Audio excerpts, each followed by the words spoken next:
The cold night and a shiver in the fog. The wind howled across the broken plains of Vulcan 9, a forgotten planet full of wrecked ships and metal bones. It was always cold here. Not the kind of cold that stings, but the kind that makes your soul feel empty. Darren Volk walked alone through the metal graveyard, his boots crunching over ice and dust. He wore a thick coat torn from many repairs and carried a rusted scanner in his hand. He wasn't a soldier, not anymore. Now he was a scavenger, a man who searched old ships for things he could sell. Tonight felt different. The fog was heavy. It crawled along the ground like a living thing. The light from Darren's scanner was weak in this mist. Still he pressed on, moving between the silent skeletons of warships. Suddenly he stopped. A sound. Not metal, not wind.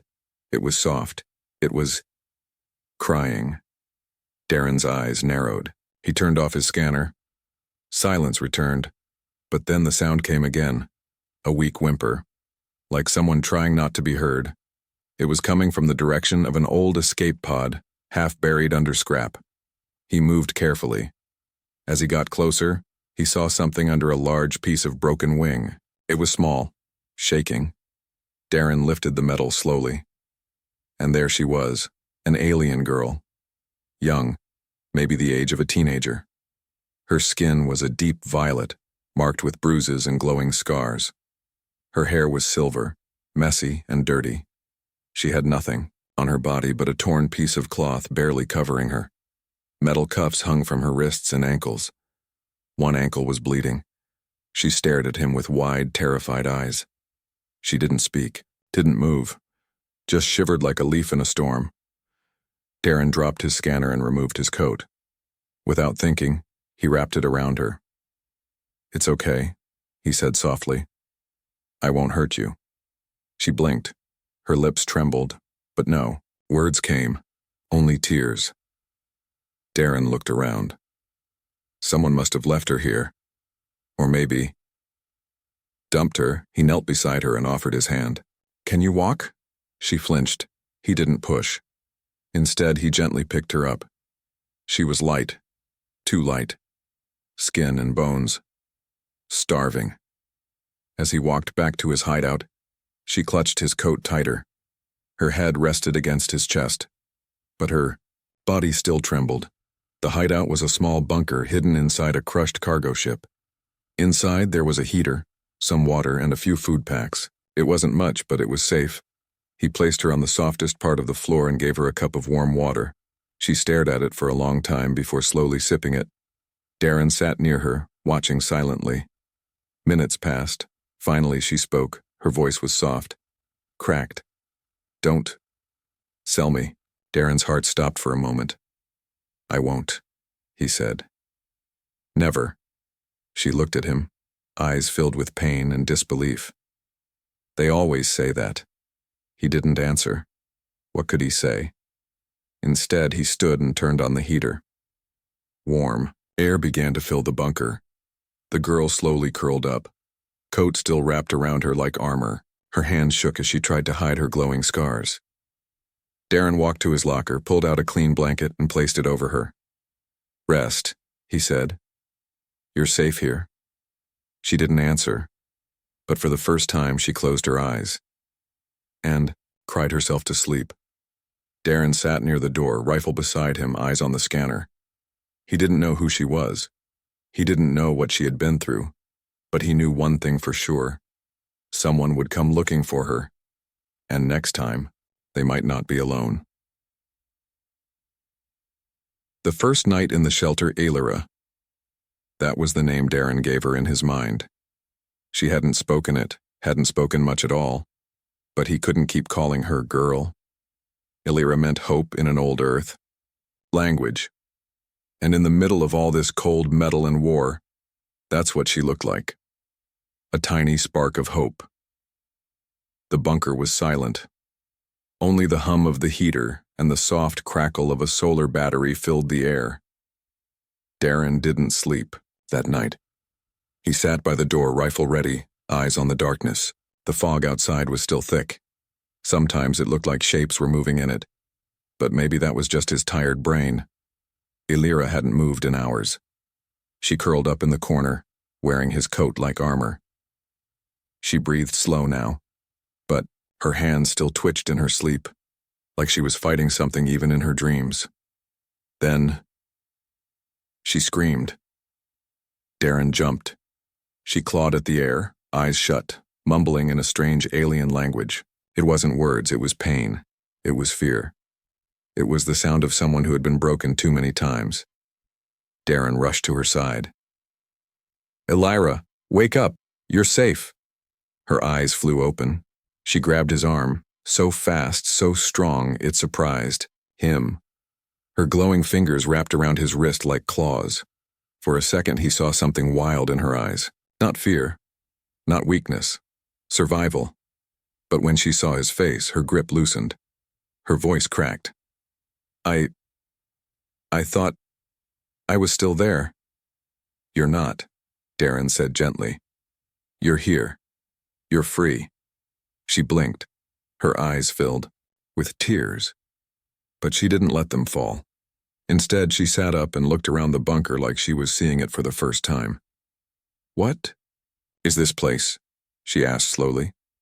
"An old shipwreck," he replied. "I turned it into a hideout. No one knows about it." "They will?" "Who?" She didn't answer right away.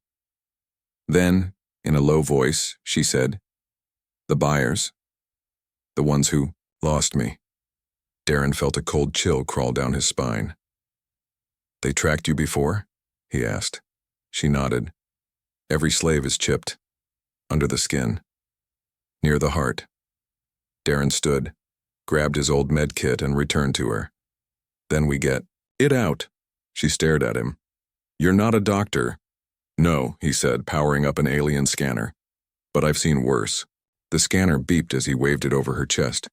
A small red dot appeared near her left side, deep inside. "It's not just a chip," she whispered. "It's a brand. If I die, it pings. If I run, it pings. If someone tries to cut it, we'll—" "Be careful," he said. "It might kill me." Darren looked into her eyes. "Or it might free you." Silence filled the bunker again. Finally, she nodded. Darren prepared his tools. He sanitized a knife, connected his scanner to the monitor, and used an old neural numb device he stole long ago from a black market medbot. He wrapped it around her head. "This will make you sleep," he said. "You won't feel anything." "Thank you," she whispered. Then she added one more thing. "If I don't wake up, don't let them take my body." Her voice broke on the last word. Darren couldn't answer. He just placed a hand over hers. And then, the operation began. The next morning, the fog had cleared, but trouble had already found them. Outside the wreck, silent footsteps moved across the ground. A figure in dark armor, helmet glowing red, knelt beside where the girl had once been hiding. The bounty hunter touched the frozen blood still on the wrecked metal. His scanner blinked. Bio scent match. Unit 49. Alive. Recent activity, 12 hours ago. He stood, looking toward the distance. Found you. He wasn't alone. A black drone buzzed beside him, scanning in circles, searching for heat, movement, life. Inside the bunker, Illyra gasped awake, her chest hurt. But the pain was different. Not sharp. More like a weight had been lifted. She looked down. Her side was wrapped in clean bandages. Darren sat beside her, half asleep, covered in sweat and bloodstains. She touched her chest. No beep. No burning pulse. It was gone. Her voice was small. "You did it." He opened his eyes, smiled a little. "Welcome back." Illyra looked at him for a long moment. "Why? Why are you helping me?" she asked. "Because no one else did," he said. "But you don't even know who I am. Don't need to." She looked away, then whispered, "Maybe you should."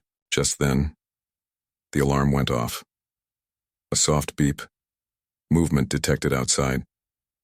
Darren stood fast. Rifle in hand, he turned off the heater. Silence returned. The girl sat up, her voice steady now. They're here. How many? Darren asked. If it's him, just one. But he's enough. Him. The buyer. He liked breaking things that couldn't fight back. Darren's grip on the rifle tightened. Not today. Uri, the buyer in black armor. The fog had lifted, but danger had arrived with the morning light. Outside the ruined cargo ship, the man in black armor moved with slow, sure steps. His helmet reflected the pale sunlight. Red lines glowed across his arms and shoulders like veins of fire. His name was Rexar, but most in the slave market simply called him the buyer. He didn't trade in goods. He traded in lives. His scanners beeped again. Unit 49 detected. Recent incision site, chip removed. He smirked behind his helmet. Clever girl, he muttered. But too late. He raised his wrist and spoke into his comms. Begin lockdown. Send seeker drones. Prepare capture pod. From the sky, 3. Black orbs dropped and zipped across the field, silent, fast, and hunting. Inside the bunker, Alira sat still on the floor, her arms wrapped around herself. She wasn't shivering from cold anymore. She was shaking from memory. Darren loaded his rifle. Then he checked the pistol on his belt. He moved like a soldier now, focused, quiet, ready. But in his heart, he wasn't calm. He looked at Alira. Who is he? Alira didn't answer for a long time, but when she spoke, her voice sounded far away, like she was watching it all happen again. He was the last one, she whispered. The one who paid the most. For you? For pain? Darren froze. Alira went on, her voice flat now. He said I didn't break easy. He liked that. He said every scream was a prize. Every scar. A memory. He didn't buy slaves. He bought silence, obedience, fear. Darren clenched his jaw. Alira looked at him. He doesn't forget. If he's here, he'll kill you too, just to prove I'm still his. I don't care, Darren said. You should. She reached for his hand and placed a small glowing chip in his palm. What's this? My bloodline key. My last secret. I don't. If I die, she said. Swallow it.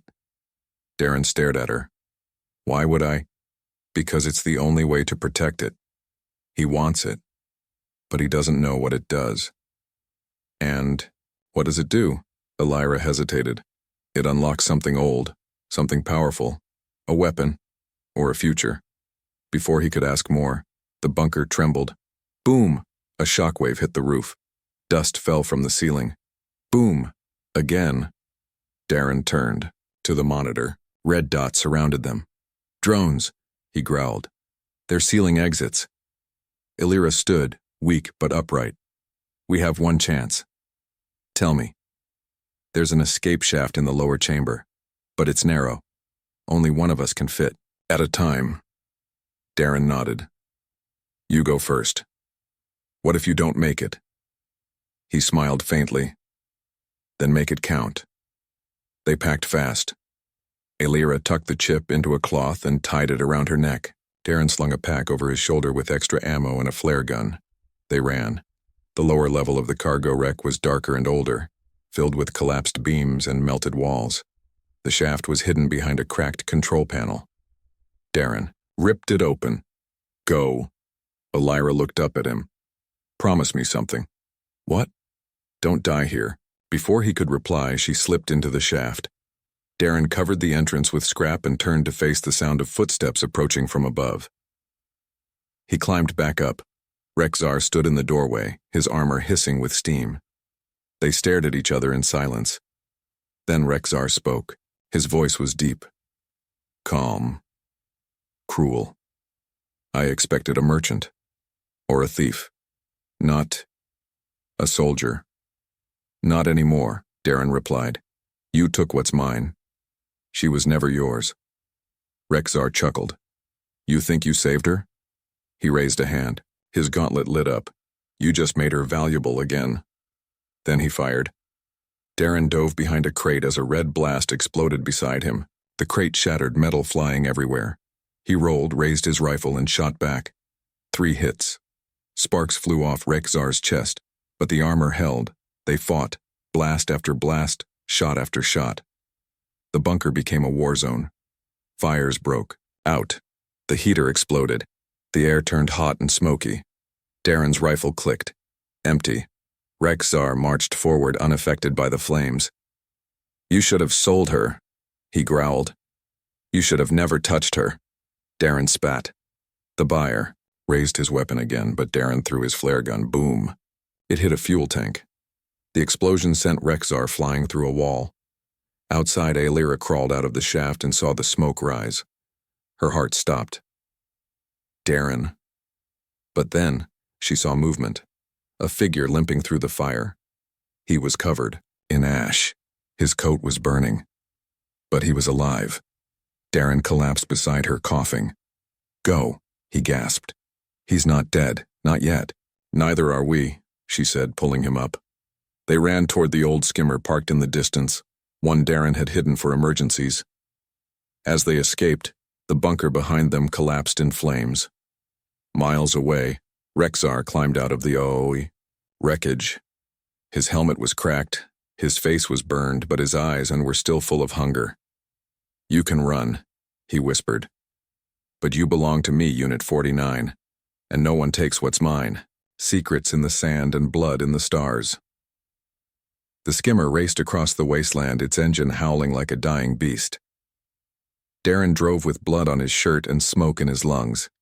Beside him sat Aelira, silent and wide-eyed, her silver hair blowing wildly in the wind. Behind them the fire still burned, their shelter gone, their peace shattered. Ahead, only desert and death.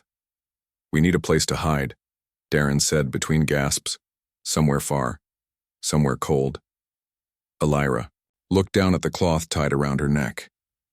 The chip inside pulsed faintly, glowing once every few seconds. "Not just hide," she said softly. "I need answers, and you need to know what you're protecting." Darren glanced at her. "Tell me."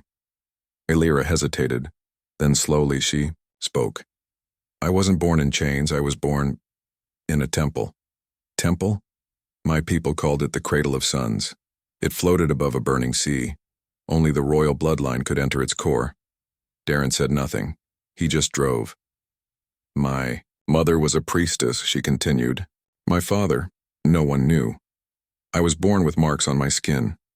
Bioluminescent lines. They said I was blessed. Or cursed. What happened?"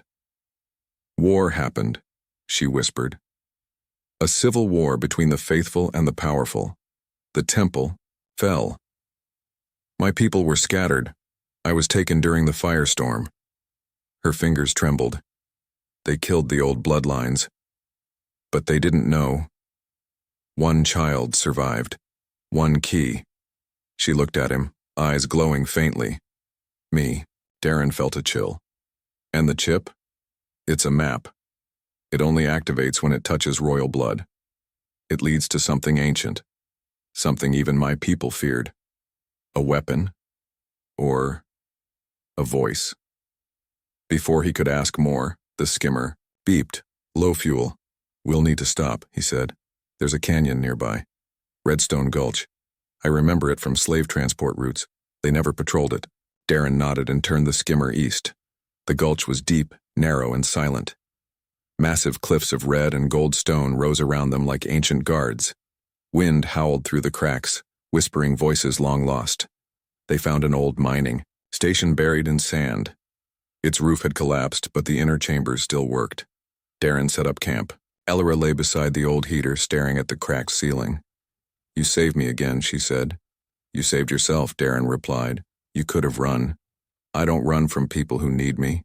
She smiled faintly. "That's a rare thing, human." He sat beside her. "Tell me what we're walking into. What this map leads to." Aelira reached into her cloth pouch and placed the chip on the ground. It glowed brighter now. "They called it the Ark of Ashkarii," she said. "A star engine buried beneath the desert moons. It holds the last voice of our creators." Creators? Not gods. Not quite. More like engineers of life. They built our race, then vanished. Some say the Ark was their message, or their warning. And the buyer wants it? He wants power, control. With the Ark, he could command entire fleets, wake old machines, or worse. What? Erase bloodlines, wipe species, rewrite DNA. He could turn slaves into weapons. Darren stood. His heart beat faster. Then, we can't let him find it. No, she said.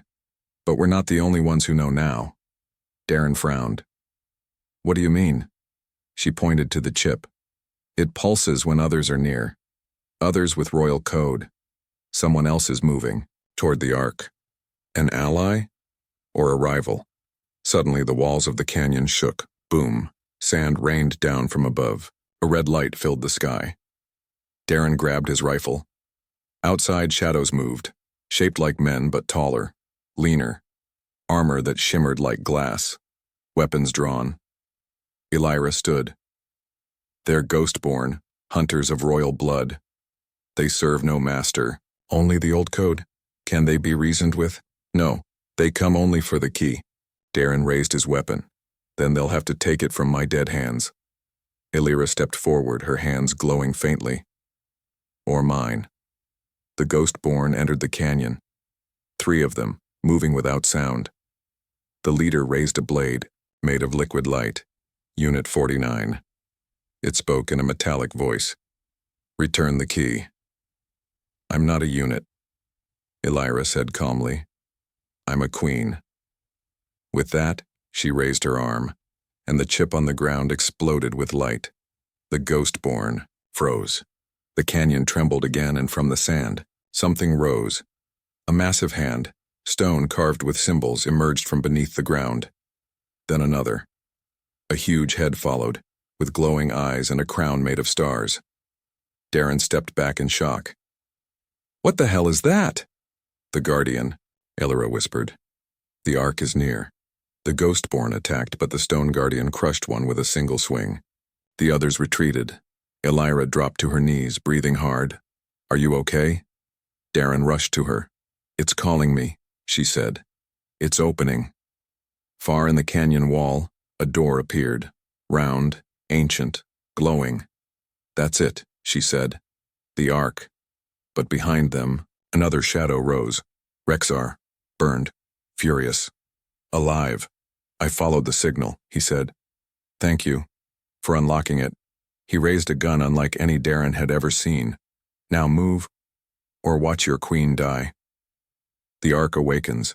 Blood and light. Rexar stood like a shadow carved from rage and fire. His black armor was cracked and scorched, his helmet missing, revealing a burned face twisted in fury. One eye was cybernetic, pulsing red. The other was filled with hate. Step away from the door, he growled, pointing the alien weapon at Elira. This Ark is mine. Darren stepped in front of her, rifle raised. You'll have to kill me. First? I plan to, Rexar said coldly. Suddenly, the canyon echoed with a low hum. The round stone door behind them began to glow brighter, spinning slowly, symbols lighting up in a sequence. The Ark was waking up. Elira clutched the chip tied around her neck. It pulsed like a heartbeat. Rexar's gun aimed straight at her. Give me the key, he barked. It won't obey you, Elira said calmly. It only responds to bloodline. Then I'll take yours. Before he could shoot, a blast of blue light shot down from the canyon wall. One of the surviving Ghostborn, wounded but alive, fired a pulse shot at Rexar, knocking his gun from his hands. Darren didn't wait. He tackled Rexar to the ground. Fists flew, metal slammed against skin. They rolled across the sand in a brutal fight. Elira turned to the door. It was now fully open. Inside, a dark corridor stretched downward into glowing mist. She looked back. Darren was bleeding. Wreck. Zar struck him again and again. Elira screamed. Her body lit up with glowing symbols. Her arms, her face, her chest. Every mark burned like fire. Enough, she shouted. The ground shook. Rexar stopped mid-punch. He turned, stunned. Elira stood tall, floating slightly above the ground. Light poured from her eyes. "This is my inheritance," she said. "You are not welcome here." A force field of golden energy slammed into Rexxar, sending him flying against the canyon wall. He hit hard and dropped unmoving. Darren pulled himself up, wiping blood from his mouth. "Remind me never to argue with you," he said, coughing. Elira offered him her hand. "We're not safe yet," she said. "The Ark tests everyone who enters, even me." "Tests?" "Yes. And it doesn't care about who we are, only what we carry inside." They entered the Ark. Inside was like stepping into another world. The walls pulsed with light. Shapes floated in the air, symbols, patterns, stars. It wasn't just a machine. It was alive. The path split into two. A voice echoed, soft and ancient. It spoke in a language Darren didn't know, but Elira did. "We are inside the core mind," she said. "It speaks to us." What did it say? We must face ourselves. Alone. Before Darren could speak, the floor cracked and split beneath them. He fell through a beam of light. Elira vanished into another. Darren's trial, he landed in a dark chamber. His rifle was gone. His breath came fast. Then he heard it. Footsteps, from the shadows, came himself, but not the tired, scarred man he was now. It was his past self, young, proud, wearing a soldier's armor. The version of him that once believed in the war. The version that left innocence behind. That followed orders. "You abandoned them," the past Darren said. "And now you think saving one girl fixes that?" Darren backed away. "You're not real. I'm more real than your lies." They fought, not with fists but with memories. Images flashed in the air. Burning cities, scared civilians. Broken promises. Darren fell to his knees. "I was a coward," he whispered. The chamber responded. Light surrounded him, but not anymore. The younger version faded, and the real Darren stood again, stronger. The path opened. Elira's trials. She stood in a room of mirrors, but each mirror showed a different version of her. One was a slave, chained, crying. One was a queen, cold, powerful. One was a child, innocent and lost. A voice echoed, "Which one are you?" Elira walked between them, heart pounding. She touched, the mirror showing her with no scars. "I want this one to be real," she said. But then, she touched the slave version. "But this one made me who I am." She looked at the queen. "And this is what I must become." All three mirrors merged. The room exploded in light. The path cleared. They met again in the heart chamber. In the center floated the Ark core, a glowing orb filled with data, starlight, and pure energy. It whispered their names. Elira stepped forward. The marks on her body lit up in perfect sync. The orb opened. Visions filled the room. Darren saw cities in the sky, living ships, memories from her ancestors, the fall of her people, and a message. A voice spoke from the core. "You carry the last song. Protect it. Pass it on, or the stars will forget your name." Then it asked a question. "Will you sacrifice to protect it?" Elira looked at Darren. He nodded. "Whatever it takes," he said. She touched the core. The Ark downloaded its knowledge into her body. She collapsed, glowing, her eyes wide. But as the light faded, an alarm echoed. Warning. Unauthorized signal detected. The core began to shut down. Rexxar, he had followed them in, crawling through tunnels, wounded but alive. He aimed a new weapon stolen from the Ark walls. "Thank you for opening the door." He fired. The blast hit Darren. He fell. Elira screamed, and everything turned white. The blood price of a promise. Everything went silent. No more alarms, no more voices from the Ark, just a scream. Elira's scream. She dropped to her knees beside Darren's body. He lay still, chest burned from the blast, his eyes half open. Blood spilled from his side. His hand still gripped the rifle. Limp. "No," she whispered. "No, no, no." Her hands shook as she touched his face. His skin was cold. She pressed her forehead to his, eyes closed, heart breaking. Rexar stood behind her, breathing heavy, half his face torn and glowing with exposed wires. The stolen weapon in his hand pulsed once more. "You should have run, girl," he said. "You were valuable. Now you're just broken." Aelira didn't answer. She didn't move. The arc core behind her started to dim, its light fading, its power closing. Rexar stepped closer, aiming the weapon again. But just then, the air bent. A pulse, soft at first, then deafening, burst out from Aelira's body. Light exploded from her skin, her scars glowing brighter than suns. Rexar staggered back. What are you doing?" Aelira rose slowly, her eyes glowing pure white. Her voice was not just hers anymore. It was hundreds of voices layered as one. "You have spilled the blood of the Oathbound," she said. Rexar shook his head. "You can't stop me." "You are already stopped." And then, the ark woke up. The walls of the chamber cracked open like petals of a flower. Great stone arms extended, revealing massive cores of starlight and alien machines. Forgotten, sentinels shaped like warriors of light descended from the ceiling. Each one looked at Rexar, the traitor, the violator, the unworthy. "You stole breath," Aelira said, her voice still not her own. "Now we take yours." Rexar screamed as the sentinels fired. White beams of pure energy surrounded him, lifting his body into the air. He burned. His scream echoed for only seconds before he was gone. Dust and silence. Aelira dropped to her knees again.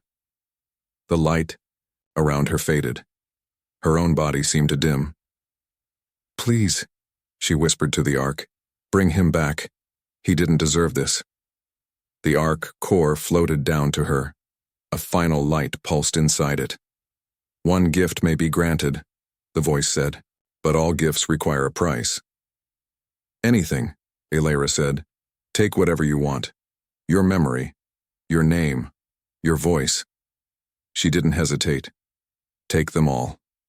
The light reached toward Darren's body, wrapped around him like threads of gold, pulled him upward, healed the broken parts, the burned skin, the bleeding wound. His chest rose. He gasped. He was alive. But when he opened his eyes, Aelira was gone. He awoke hours later, lying alone in a different chamber. He sat up fast. "Aelira?" No answer. Only silence. He stood and ran through the ark's halls, but no sign of her. The core still floated. Quiet now. It pulsed softly. When he approached, "Where is she?" he asked. "She is part of us now," the ark said. "The bloodline chose to protect the key." "I need her," Darren shouted. "Bring her back." "She gave herself to save your breath. She is not gone, but she no longer remembers, nor speaks nor knows who you are." His heart broke. Outside the ark, the sky was brighter, the canyon quiet. The Ghostborn were gone, only the stars watched now, and in the center of the canyon stood a figure, a girl with glowing silver hair. Clean, clothes made of white and gold fabric, no chains, no bruises. Her eyes were calm. Beautiful. Empty. Darren approached slowly. "Aelira," she looked at him, then tilted her head. "Do I know you?" He tried to smile, but his eyes were wet. "No," he said softly, "but I knew you, and I always will." She nodded politely, as if he were a kind stranger.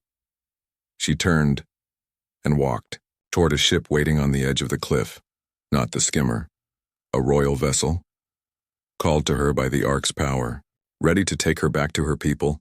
She would return as a queen, but without her memories, without her heart. Darren watched her go.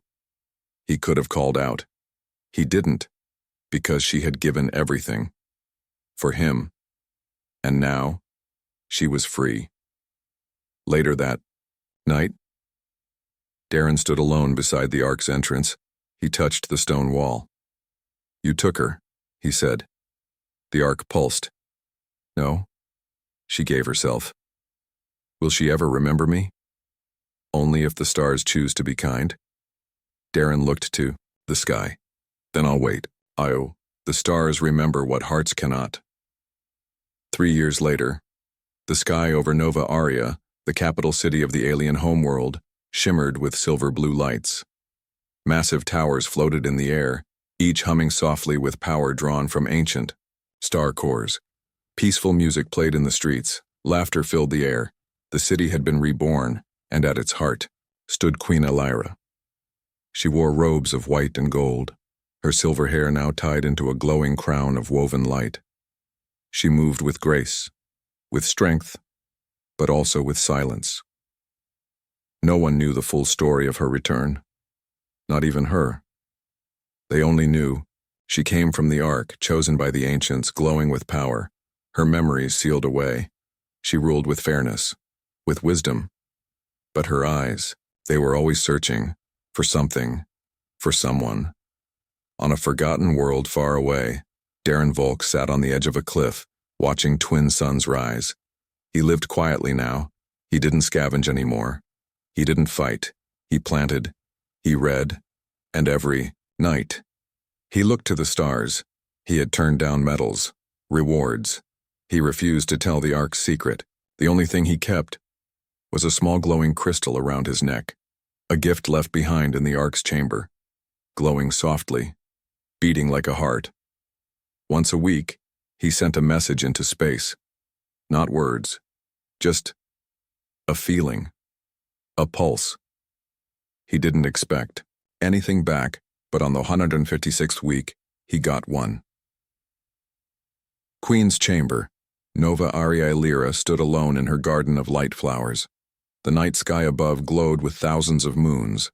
A soft ping echoed from her bracelet. A message, but it wasn't written. It was a memory, the image of a bunker, the sound of a crackling heater, a voice saying, "You're safe now." A feeling, warm, painful, beautiful. A tear fell from her eye, without understanding why. She clutched the bracelet, whispering, "Who are you?" The crystal on her throne pulsed. It was the same crystal the Ark had once downloaded into her body. Its light grew stronger. She stumbled back as voices flooded her mind. His laugh, his hands wrapping a coat around her, his eyes when he bled for her. His words whispered, before he died, "I'll protect you." Her heart pounded. A scream broke out of her chest as the seal inside her mind cracked. The memory hit her like a starquake.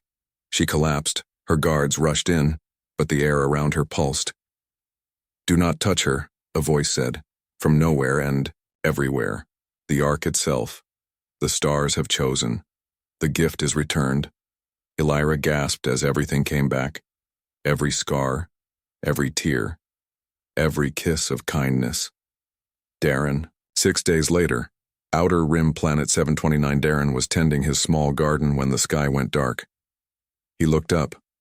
A ship, massive and glowing, hovered silently above his field. His heart stopped. The ship opened. A single figure floated down. Bare, feet touched the soil, silver hair blew in the wind. She wore no crown, no robe, just the old beige cloth she once wore in the bunker, somehow remade from light. Darren dropped the tool in his hand. "Elira?" She didn't speak. She just walked to him. Her hands reached for his face. He froze. She smiled and whispered, "You called me, and I remembered." He took her into his arms. For a long time, neither spoke. Then he said, "I thought you forgot me." She touched the crystal around his neck. "My heart didn't." "What now?" he asked. "Now," she said, "you rule beside me. I'm not a king. You were my shield, my home, my first name. To me, you were everything before I was anything." Epilogue. 10 years later, a monument stood beside the Ark's entrance. 2 figures hand in hand. One human, one alien. Beneath it, a message carved in simple script. He found her with nothing. No clothes, no hope. Just a story the stars refused to forget. Above the galaxy, the stars burned brighter than ever, because even in a universe full of war, pain, and silence, love remembered.